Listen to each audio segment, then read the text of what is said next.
ただしくん、今うちの動物園で飼育員の正社員の募集してるんだって。本当は飼育員を希望してたんでしょ？応募しないの？一緒に動物園の受付の仕事をしている花沢さんが俺に尋ねてきた。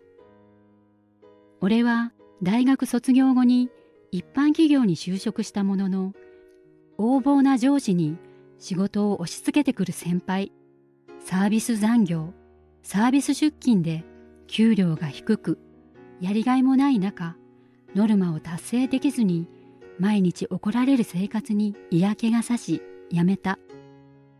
しばらくはニートとして暮らしていたが、いつまでもそんな生活をしているわけにはいかない。自分は何をやりたいんだろうと思いながら、求人雑誌をめくっていた時に見つけたのが動物園でのバイトだった。俺は今は一人暮らしでペットは飼っていないが、実家にいた時は犬を1匹、猫を2匹飼っていた。毎日犬の散歩に連れて行ったり、犬や猫の世話をするのを苦だと思ったことはなく、自ら率先して楽しんでいた。そんなことから動物園で働くのも悪くないなと思い応募したのだった。だが、俺が配属されたのは受付の仕事だったため、動物と直接関わることはなかった。それでも昼休みに動物を見て回れるので楽しかった。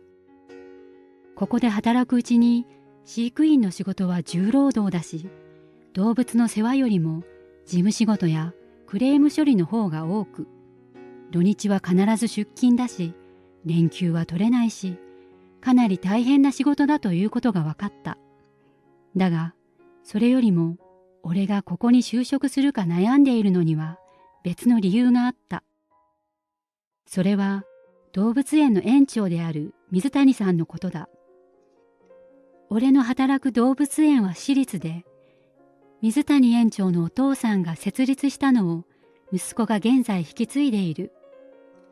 私立の動物園で大儲けしているところなんてほとんどないが、うちの動物園も例に漏れず赤字ギリギリだった。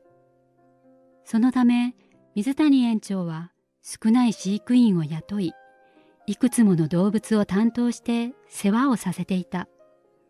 彼らは毎日長時間労働で休みをほとんどもらえていない上に薄給だった。動物の餌はコストがかからないことを第一に考えられ、何か動物に問題があって訴えても、重大でない限りすぐに対処してもらえない。檻が錆びたり、修繕が必要な箇所があっても放置されており、ふれあいコーナーの小動物が逃げ出すのはしょっちゅうで、猿が逃げ出して大騒ぎになったこともあった。動物園には自動販売機の餌が売られているが、腐っていると苦情が来たこともある。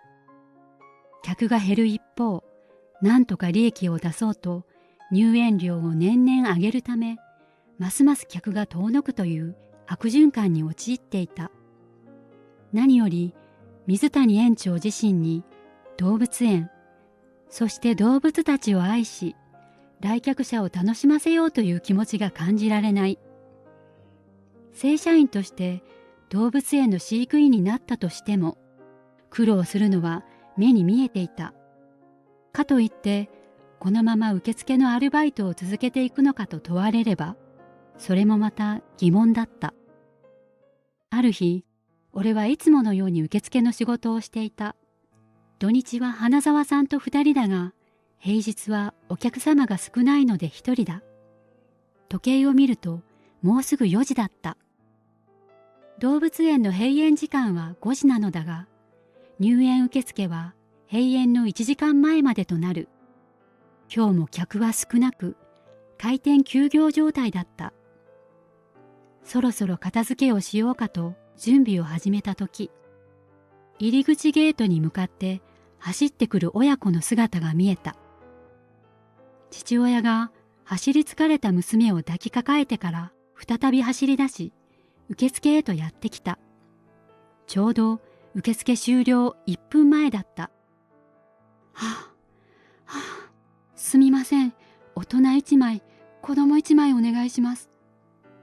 父親は息を切らしながら注文した。俺はチケットを用意しながら、大人1500円、3歳以上のお子さんが500円ですので2000円になります。と答えた。父親が財布を取り出すため娘を一旦下ろす。その時、受付の扉が開き、水谷園長が入ってきた。何してる？もう受付は終わりだ。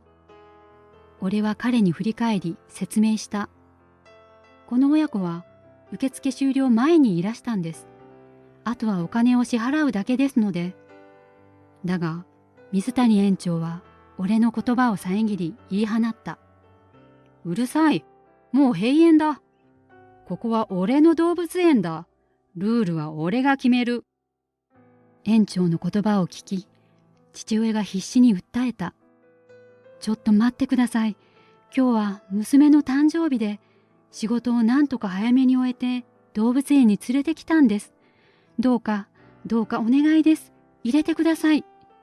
すると水谷園長が受付窓口まで歩み寄り、取り繕った笑顔を浮かべて父親に答えた。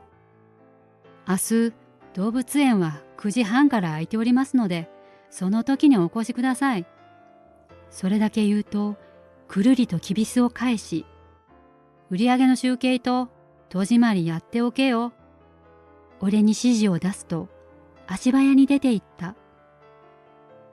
花沢さんが仕入れた情報によると、最近水谷さんはガールズバーにお気に入りの子がいるという。早い時間に行くと飲み物が安くなる上に客が少なく彼女と喋れるため通い詰めているらしい。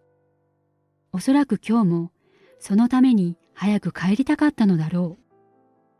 園長が出て行くと娘さんのか細い声が聞こえてきた。パパ、動物園入れないの？父親が娘さんの視線まで降り、小さな頭を撫でた。夢、ごめんな。パパがもっと早く仕事を終えていればよかったな。夢ちゃんは肩を震わせ泣き出した。どうしても今日動物園に来たかったのに。悲しむ夢ちゃんの姿を見て、俺の胸がきつく絞られた。すみません、2000円お願いできますか？気づけば俺は父親に話しかけていた。驚いて父親が振り返る。いいんですか？俺はにっこりと笑顔でうなずいた。閉園時間は5時となっておりますので、それまでゆっくりお楽しみください。父親が急いで財布から2000円を出し、娘を抱き上げる。夢、動物園に入れてくれるって。お兄ちゃんにありがとうって言おう。それを聞いた途端、泣いていた夢ちゃんの顔がパーッと明るくなった。嘘、いいの？お兄ちゃんありがとう。本当に嬉しそうな笑顔に心が温かくなった。夢ちゃん、お誕生日おめでとう。たくさん動物見てきてね。二人はゲートをくぐり、この動物園の一番人気であるホワイトタイガーの檻に向かっていった。この動物園はそれほど広くない。1時間あれば十分に回れるだろう。親子にとって素敵な誕生日を過ごすお手伝いができたことを、俺は心から嬉しく思った。親子は閉園ギリギリの5時まで動物園での時間を楽しんだ。レッサーパンダとね、ペンギンが可愛かったの。それでね、うさぎさんに触ってね、鳥さんに餌あげたの。ゆめちゃんは興奮した様子で動物園での出来事を俺に報告してくれた。本当にありがとうございました。父親は再び俺にお礼を告げると、ゆめちゃんと手をつないで帰っていった。翌日、出勤した俺は水谷園長から怒鳴られていた。俺はあの親子を返せと言ったはずだ。勝手な真似をしやがって。水谷園長はセキュリティカメラを調べ、あれから親子が動物園を回っていたことを知ったのだ。お前はクビだ。園長から宣告を受けたが、すでにその覚悟はできていた。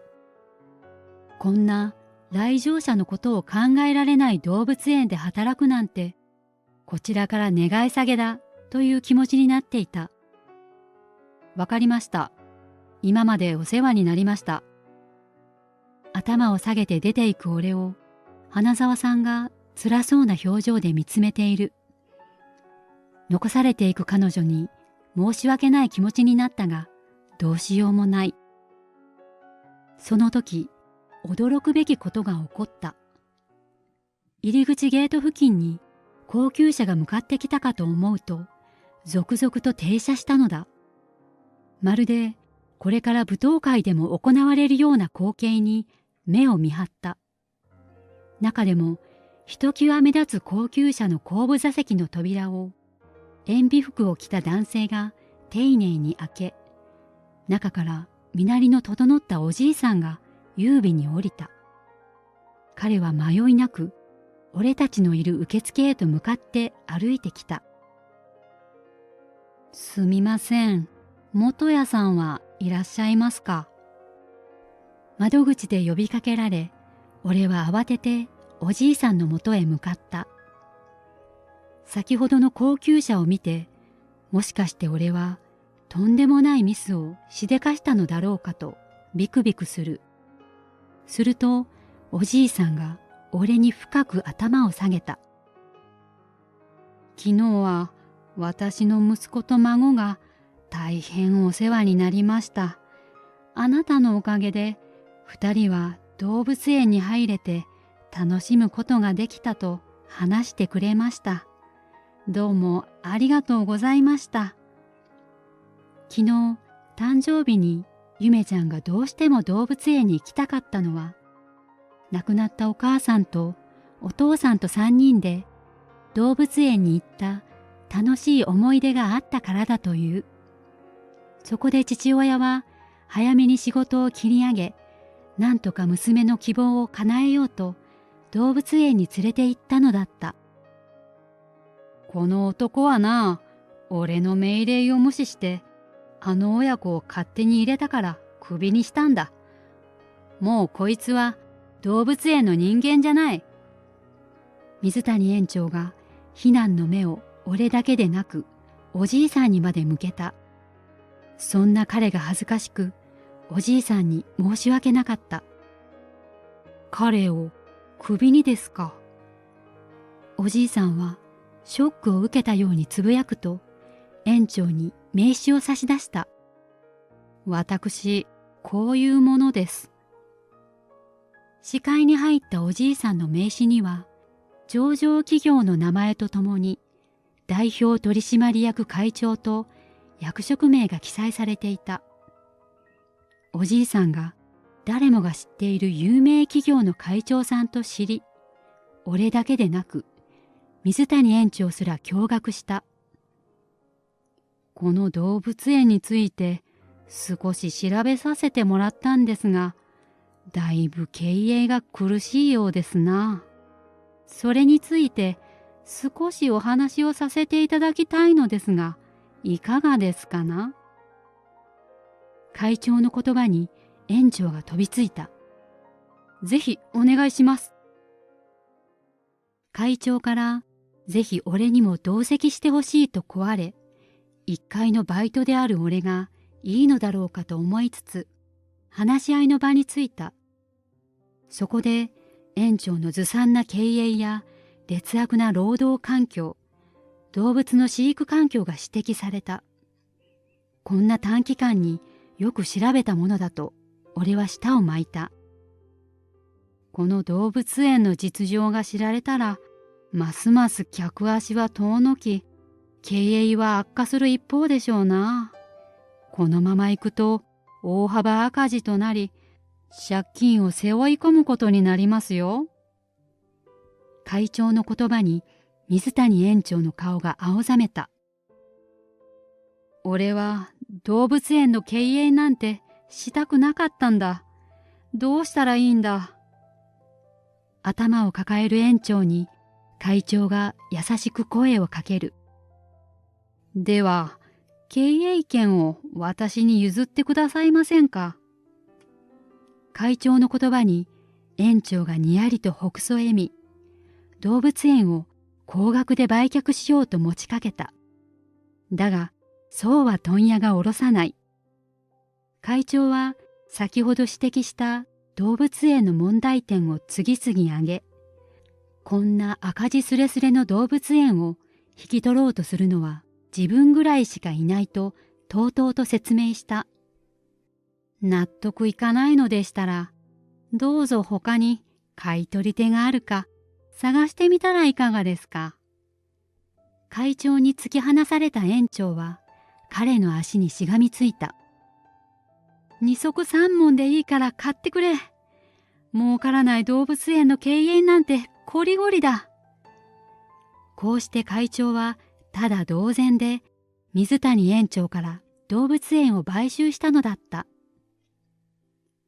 それから1年後。お兄ちゃん、また来たよ。ゆめちゃんが会長と手をつなぎ、かわいい笑顔を向けた。あれからゆめちゃんは休日になると父親や会長と動物園に来てくれるようになった。動物園は見違えるように変化を遂げた。新たに園長に就任したのは人気動物園の園長を務めた人で定年退職したのだが、会長が口説き落として園長に引き抜いた。老朽化して錆びていた檻や修繕が必要だった箇所はすべて修復され、ペンキが塗り直されてきれいになった。それだけでなく、もっとお客様と動物の距離を近くし、動物の特徴を生かした面白い見せ方を工夫した。今まで以上に動物と触れ合えるようにし、何回来ても楽しんでもらえるように、職員たちがアイデアを出し、さまざまなイベントを開催した。開園以来、ほとんど変わっていなかった動物園のお土産やグッズは、魅力的なデザインやキャラクターを提案し、売り出した。動物たちには栄養を考えた食べ物が提供されるようになり、以前はパサパサだった毛が毛艶が良くなり、健康的に美しくなったのがわかる。専門的な知識のある経験豊富な獣医が専任としてついてくれることにより、飼育員の不安が減った。今までお客様から届くのはクレームが大半だったが、楽しかった、また来たいという声をいただくようになり、従業員のモチベーションがアップした。労働環境についても大幅な改善がされ、飼育員の数が増え、担当の動物の数が減らされたことで、負担はぐっと軽くなった。休憩もしっかり取れ、土日に休みは取れないものの、平日であれば連休を取ることもできるようになった。これもひとえに会長のおかげだ。最初の5年は慈善事業として経営するつもりだ。それから少しずつ立て直し、必ず黒字へと導いていく。その言葉通り、会長は動物園に対して惜しみなく経費を使い、動物園の経営の立て直しに力を入れてくれた。そのおかげで少しずつ客足は伸びている。きっと5年も経たないうちに動物園の経営は安定することだろう。俺はといえば、受付のアルバイトから現在は正社員の飼育員としてふれあいコーナーで働いている。生きている動物を扱うので思い通りにいかないことも多い。時にはわがままな客に接することもあるし、嫌な思いをすることもある。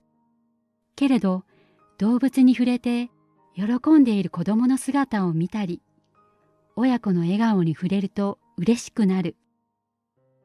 動物園を楽しむ親子や家族連れを目にし、動物園は親子の絆を深める素敵な場所であることを感じる。自分がその一助となれていることに喜びを感じ、これからもこの動物園を支えていこうと思うのだった。